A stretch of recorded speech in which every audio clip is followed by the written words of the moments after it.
So, I just got out of seeing what was one of my early year anticipated movies, one of the few movies that these first couple months that I was actually really looking forward to seeing. That is Companion. This is the Hollywood directorial debut from Drew Hancock, who also wrote the picture. It's a film that its marketing campaign originally, based off the first ever trailer it released, had me incredibly intrigued. A movie that seemed to be a thriller-type horror film that has a really interesting take on a relationship gone wrong between Sophie Thatcher, who's an actress who's been appearing in a lot of different things lately, specifically Heretic from a couple months back, and of course, Jack Quaid, who we all love. And although the rest of the marketing campaign is questionable, something I'll get into in this video, the movie is now here, and I have seen it, and I'm happy to say that I enjoyed this for the most part. I do have some issues, some gripes with this thing, but for the most part, I do think this thing is worth checking out. It is a fun, short, little comedy, in a way. Not really a thriller or a horror, it's really a comedy. So what is Companion? Well, Companion, and this might be a little bit of a spoiler if you haven't seen the trailers, so if you've seen no trailers for this, I guess click off the video now and just, no, decent movie, go check it out. But if you have seen the trailers, Companion is a movie about AI and a robot, essentially. What this movie is about is Sophie Thatcher plays this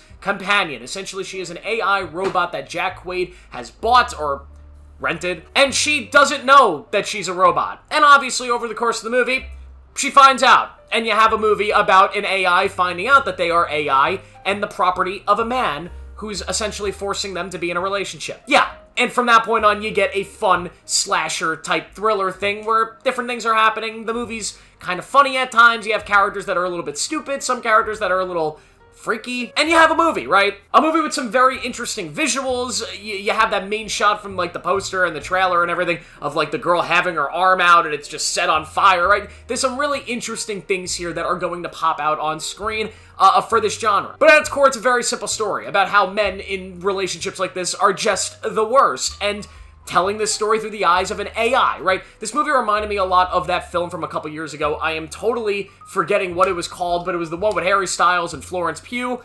It's very similar to that. I think this one's a little bit tighter, faster paced, a little bit safer, but definitely thematically, that's what you should be expecting here when it comes to what the characters are doing and what the meaning of the world is. As far as performances go, I think Sophie Thatcher's really, really good here. I think she's a lot better than she was in Heretic. I remember one of my main complaints of that movie is that I felt like her character, her performance, was the third worst in the movie. I felt that obviously Hugh Grant was the standout, and then her other co-star in that movie, I thought, absolutely killed it. So she kind of fell in the background of that film, despite the fact that that movie really wanted her to be the centerpiece outside of Hugh Grant.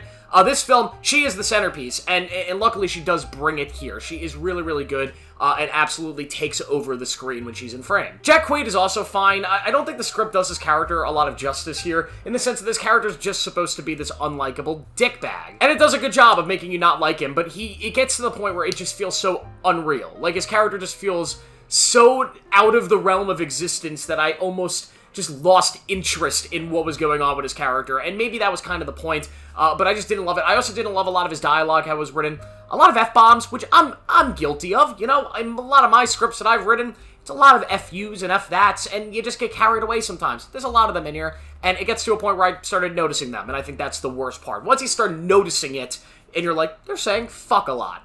Maybe that's not a good thing. I don't know. All the other side performances are really good. Nothing too standoutish, but they all do their jobs of formulating this crew in like a thriller comedy. And yet again, comedy is the main thing I want to hit on here, because this movie is at its core a comedy with some slasher vibes to it, which might be shocking when you go into the movie theater, because the trailers really sold this to be kind of a thriller horror more so than a straight-up comedy. They even make you think this is directed by Zach Cregger in the trailers. They say, from the creators of Barbarian, and you're like, oh, this is going to be similar to Barbarian. It's a new Zach Cregger movie. Well, A, it's not a new Zach Cregger movie, and B, it's absolutely nothing like Barbarian. What it is a super fun comedy with some really interesting themes that have been done before, and overall a safe movie. It's a safe script, a safe movie. It feels like a directorial debut. The film doesn't take major swings. It does everything kind of how you expect it to go in the story, the characters, everything here, even the deaths and the slashing vibes. Nothing feels like something you haven't seen before, but it is all thoroughly entertaining, very well paced that you never feel bored. The movie never feels longer than it needs to be. It's a perfect hour and a half,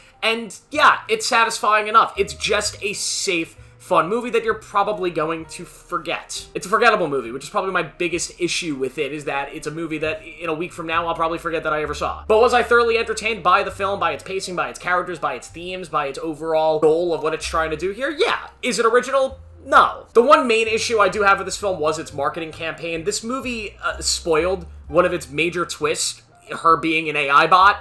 In the trailer, the first ever trailer for this movie, it doesn't tell you that. It does not tell you that she is an AI robot, which is why I was so intrigued by this movie. Once that answer of what's going on in that trailer, why are there these weird things? Why is her arm on fire, right? All of those weird questions that got you intrigued in the film, once that's answered by the very simple, she's a robot, it kind of takes away some of that mystique. And although this movie, it's not like the movie goes an hour and, like a full hour of its runtime before it tells you that she's a robot. Like, you find out in the first 15, 20 minutes. There is a lot of filmmaking in that first 15, 20 minutes that's meant to hide the fact that she's a robot. Filmmaking that I now know, and we all know, went to waste because the majority of the audiences are going into the film knowing that she's already a robot because they spoiled it in the trailer. So I wish I had gone in not knowing, because that first bombshell, when it is revealed, would have been much more meaningful, and also would have made the movie better on a rewatch, going back and seeing like,